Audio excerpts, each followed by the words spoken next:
বিসমিল্লাহির রহমানির রহিম। আসসালামু আলাইকুম। বেবি মম ডেলি ব্লগে তোমাদের সবাইকে স্বাগত জানাচ্ছি। বেবি মম ডেলি ব্লগ থেকে আজকে আমি আবারও এসে গেছি তোমাদের সাথে কিছু কথা শেয়ার করার জন্য। আসলে তোমাদের সাথে কথা না শেয়ার করলে ভালোই লাগে না, যেহেতু তোমাদের সাথে কথা শেয়ার করা শুরু করেছি। তোমরা সবাই কেমন আছো? আশা করি আল্লাহর অশেষ রহমতে তোমরা যে যেখান থেকে আমার ভিডিওগুলো দেখছো সবাই অনেক ভালো আছো। আমিও আল্লাহর রহমতে অনেক ভালো আছি। আসলে আমার রোজার বাজারগুলো আনতে অনেক দেরি হয়ে গেছিল, তাই আমার রোজার বাজারগুলোকে আমি দেরিতে এগুলো এনেছি, সেগুলো এখন সুন্দর করে গুছিয়ে নিচ্ছি। আমি প্রথমে নিয়ে নিলাম আপেল এনেছিল। আসলে বড় কোটাতে রাখছি না, প্রতিদিন যেহেতু দুটো করে লাগবে, তাই আমি এগুলো দুটা করে রাখছি। তারপর আমি ধুয়ে নেব স্যালাইনগুলোকে মানে সে আলাদা করার চেষ্টা করছিলাম, কিন্তু আলাদা হচ্ছিল না, তাই সবগুলো সুন্দর করে গুছিয়ে কৌটোতে রেখে দিলাম, যেন পরে আমি বের করে নিতে পারি। অল্প কিছু ধুয়ে নিলাম, তারপর এগুলো আবার বের করে নিব। এক এক করে একটা করে রেগুলার নিয়ে তারপর আমি করে নেব। তারপর আমি রোজার জন্য খেজুর এনেছিলাম, সেই খেজুরগুলো আমি সুন্দর করে ঢেলে নেব। এই দেখো কত সুন্দর খেজুর।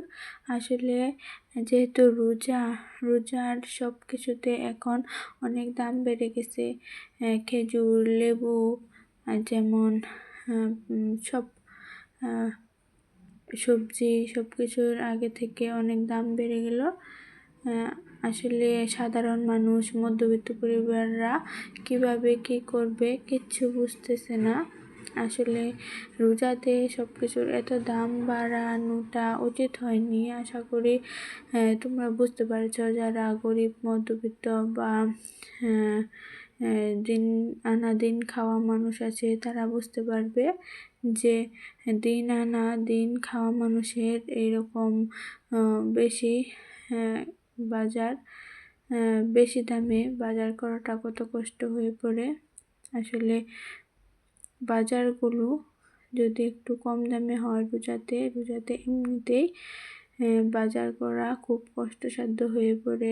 কাজ করে সেগুলো আনা, আবার সেগুলোকে অনেকই করা, কষ্ট করে সেগুলো পরিষ্কার করা।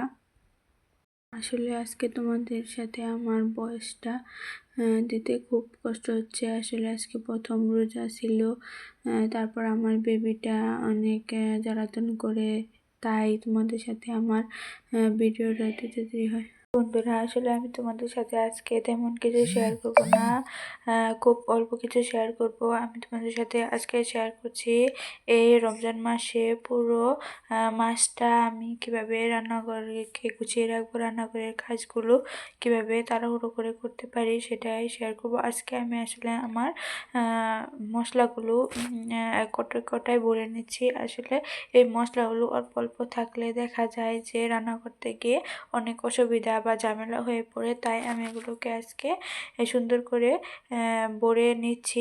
এগুলোকে সুন্দর করে আমি পরিষ্কার করে ধুয়ে রেখেছিলাম, তারপরে এগুলোকে সুন্দর করে শুকিয়ে তারপরে এগুলোতে আমি মশলাগুলো ভরে নিচ্ছি।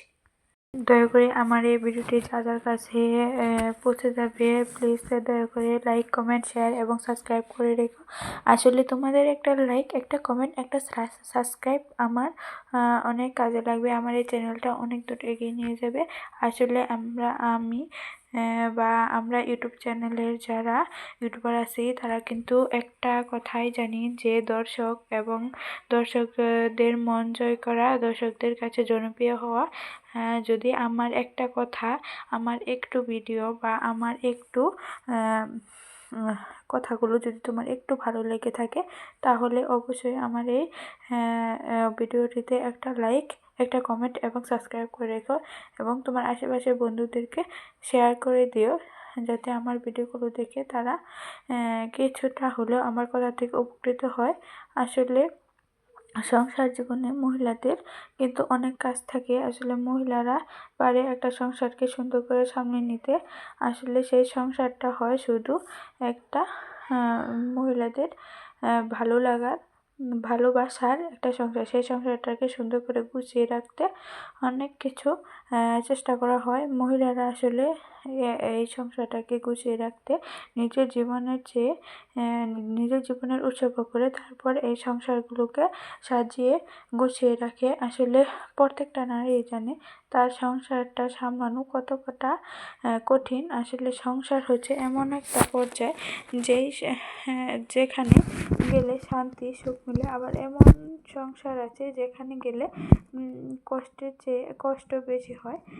সুখ তো থাকেই না, সেখানে আসলে কষ্টটাই বেশি হয়ে পড়ে। আসলে সেখানে আমাদের আর কিছু বলার থাকে না, করার থাকে না। আসলে সেরকম কোনো অবস্থাতে আমরা যেতে চাই না। যাতে আমাদের সংসারগুলো সুখের হয়, শান্তির হয়, তাহলে তার জন্য লাগাতে হবে আমাদের ধৈর্য। আসলে ধৈর্য যদি থাকে তাহলে সংসারটা খুব সুন্দর হয়। সে যদি সংসারটা গরিব হয় বা ধনী হয় বা মধ্যবিত্ত হয়, তাহলে সেই সংসারটা তাতে লাগে ধৈর্য। ধৈর্য থাকলে সব কিছু সম্ভব। ধৈর্য না থাকলে কিন্তু কোনো কিছু সম্ভব নয়। ধৈর্যের মাঝখানে থাকে অনেক অফুরন্ত সুখ, শান্তি এবং ভালোবাসা। ধৈর্যের ফল কিন্তু সবসময় ভালো হয়। তাই আমরা ধৈর্য ধরে থাকবো।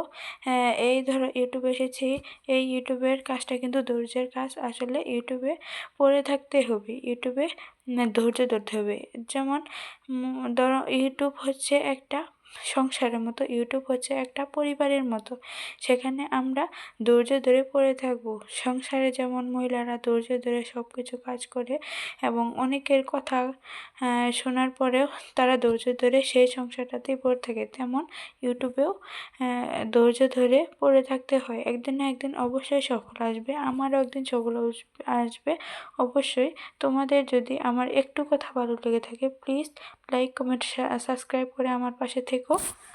সংসার সামলিয়ে, বাচ্চা সামলিয়ে সব কিছু করার পরেও কিছু কিছু মানুষের মুখ থেকে শুনতে হয়, সারাদিন কী করলে তুমি। আসলে সংসারে এত এত কাজ করার পরেও তাদের মাথায় থাকে না যে এত কাজ করার পরেও মেয়েটা কী করলো সেটা জিজ্ঞেস করি।